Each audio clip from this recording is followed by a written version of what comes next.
Okay, 3 out of 5 people think most advertising seeks to persuade people to buy things they don't need or can't afford. Now, sometimes they give you the percent, and sometimes they give you something like this, 3 out of 5, and you have to figure out the P yourself.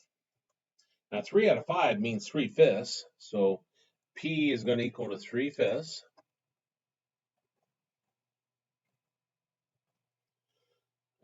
Find probably exactly 6 out of 8. So it sounds like they're looking at 8 people. So n is equal to 8. And 6 out of 8 means they're wanting to know exactly 6. Wording's a little bit different on this. But let me see if okay, 6%. Okay, that's all our information we're given. So this is the form x equals a value. Probability x equals whatever falls your x equals is your a. So in this case, a is equal to 6. We're plugging in this form right here. So we'll just plug in what we had just identified.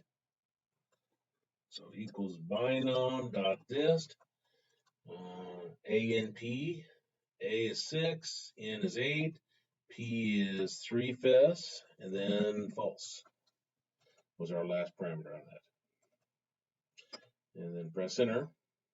Change it to percent, round to one decimal place, that'd give us 20.9%.